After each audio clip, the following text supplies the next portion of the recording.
All right, here's the module 4 review. This one's kind of like a midterm because if you notice, you're going to have all sorts of different equations here. These are just the ones from module 4, but have your formula sheet out so you can use those module 1 equations when you come in. Even though free body diagram is not always critical for each one of these, still draw that picture so that you're in the right mindset when you solve the problem. So we have kinetic energy, moving energy, and potential energy is stored energy. So you don't need a direction, but kinetic energy is always positive. Potential can be positive or negative just based on the frame of reference. Are we going up the hill or are we going down the hill? So we don't know if we're gaining that energy or we're losing that energy. So it can still be positive or negative for potential, but if it asks you for kinetic energy, you're going to be putting in that positive value every time, even if it comes up looking like it's a negative. Same as with the work, you're going to be putting in that positive magnitude unless it's asking for like the network or the system work. Okay. Number one error people have is they think it's conservation of kinetic energy. Your kinetic energy at the start does not necessarily equal your kinetic energy at the end. Oftentimes, no, does not at all. Your kinetic energy at the start does not necessarily equal your potential energy at the end. Do the math. The only thing that you know is kinetic energy plus potential energy at one point is equal to kinetic energy plus potential energy at another point, and that value is a constant because it's conserved. That is what is going to help you solve those problems. So never assume, always do the calculations. A person goes up a flight of stairs in 20 seconds. Okay, so that is time. The person weighs, oh, what's going on with him? If I can just start that over. 20 seconds is my time.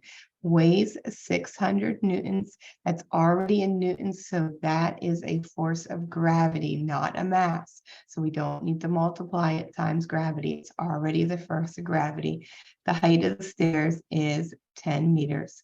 Okay, so that's our distance or our height. What is the person's power output? So I look at my equations.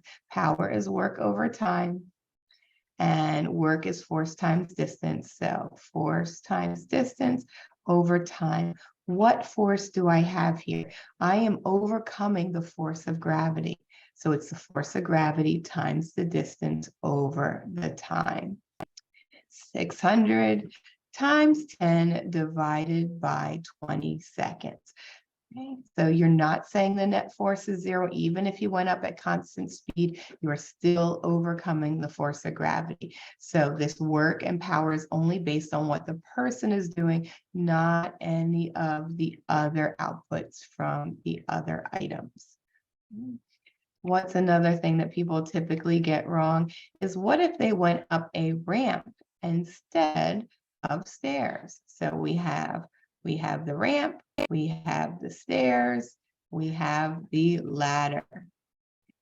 When you are looking at these, the work output of all three is the same. How do I know this? I'm going to compare for ease. I'm going to compare the ramp to the stairs. In this guy, I have the full 100% force of gravity times the 10 meters of distance. Over here, my force of gravity is not what I'm overcoming. I have force of gravity sine theta, okay, whatever the angle of the ramp is. So I'm not having to overcome my whole force of gravity. So in the ramp picture, I have less force.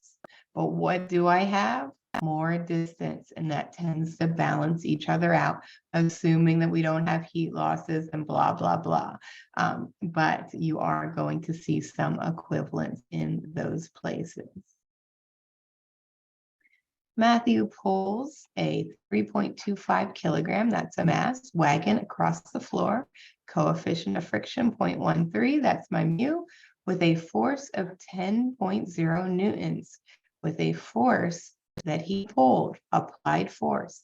If he pulls the wagon a distance of 5.25 meters, what is the resultant work done by Matthew and by the friction? So there's a couple ways that you can do this, but let's keep it simple. Let's find the work done by Matthew.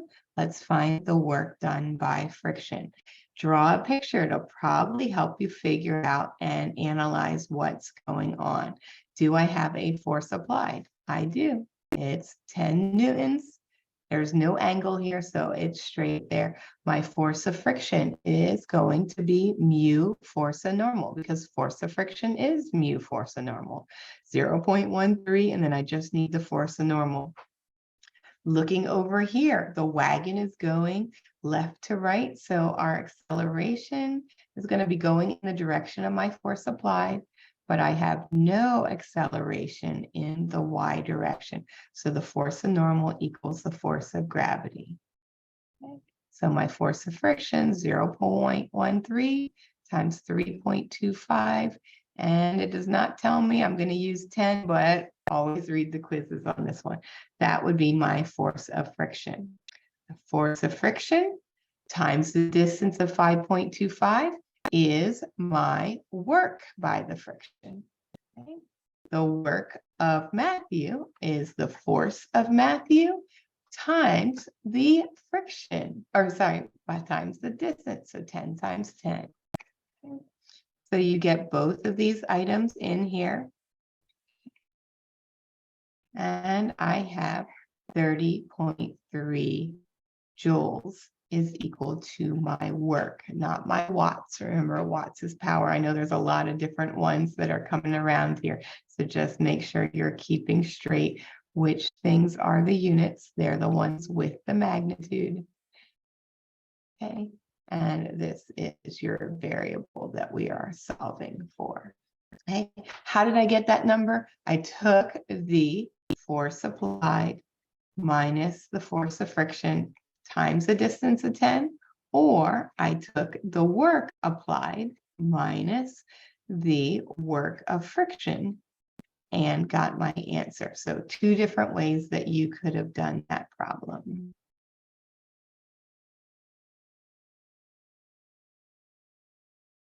And there you go. So that you can see those two parts. This guy for the 22, the reason why I subtracted is they are acting in opposite directions. Okay. So if they ask you to input the work of friction, you would say 22.2. If they ask you for the net work, just remember that you're subtracting both of those values. And then is there a second part? Yep, they could ask you about velocity. Well, I know that it's going to be equal to my velocity. So I could then continue on and find my velocity using that work energy theorem. Clarence moves as safe, assume no friction. So force of friction equals 0, mu equals 0 with a force of 20 newtons, force applied at an angle of 35. That's my theta above the horizontal. If he pulls the safe a distance of 0.5 meters, what is the work done by Clarence? Work again, that equation's still the same. Work equals force times distance. But without drawing that picture, I might just do 20 times 0.5, and that is not accurate. Why? Because we're at an angle. So my force applied is not getting that full instance in that x direction. The x direction is only going to be getting the force applied times cosine theta, because that is my force applied in the x. So that is the force that I am going to use for my calculations to multiply times 0.5.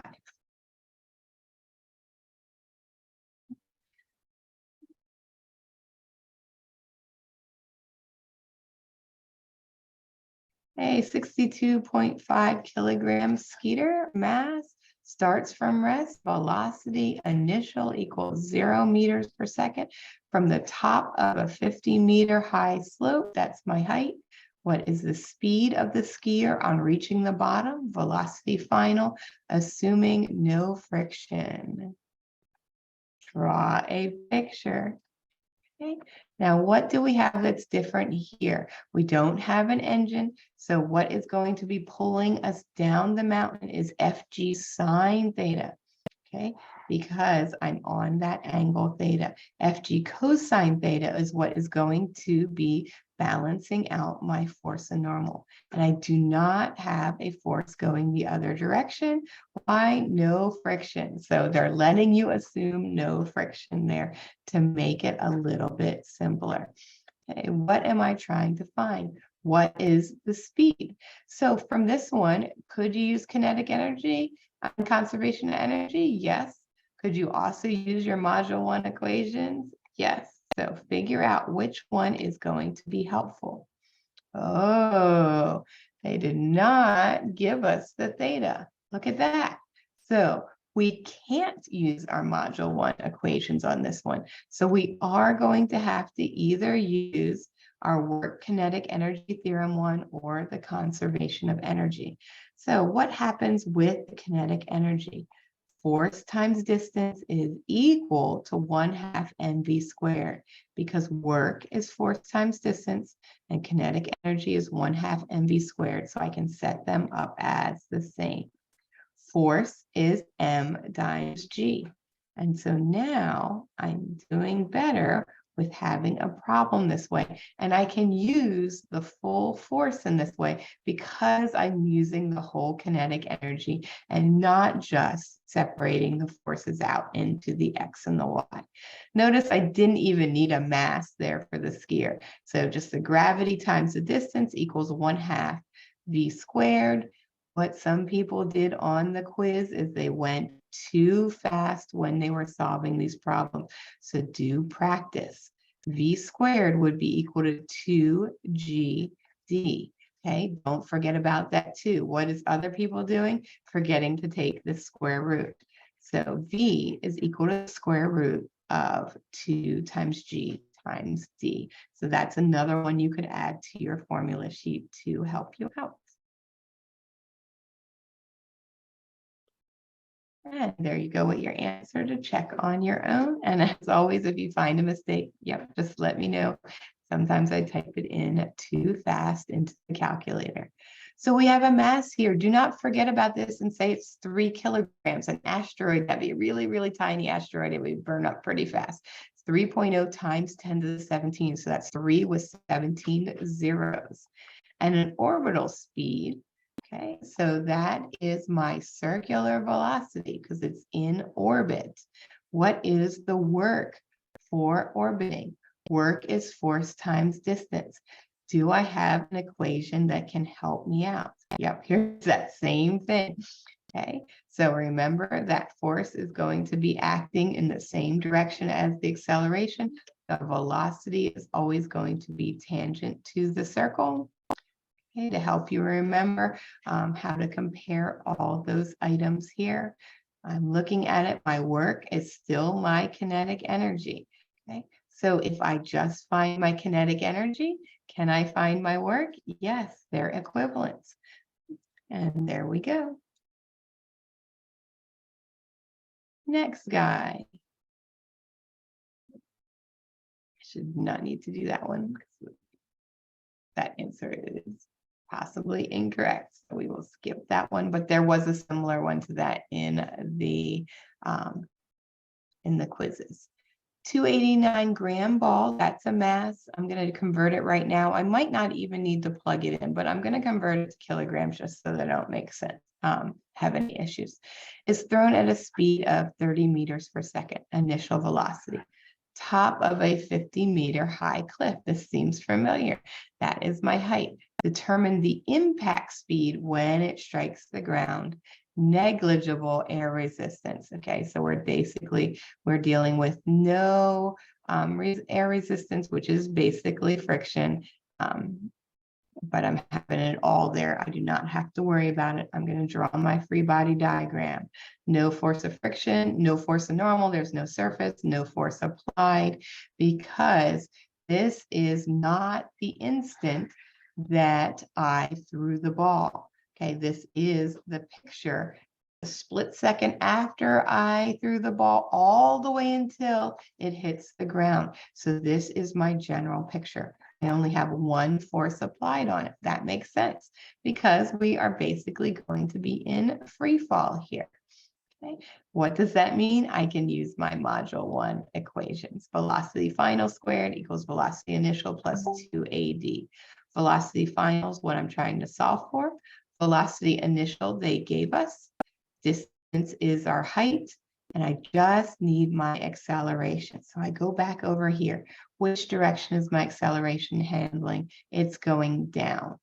Okay, what's my only forces? Mass times gravity. Mass times gravity equals mass times acceleration. So my acceleration is due to gravity. Did we know this in module 1 before we even knew how to sum our forces? Yes.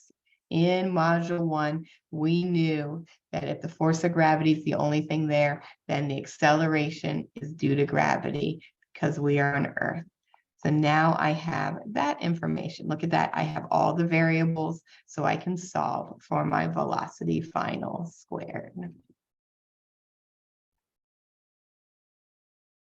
And that is it. Have a great day.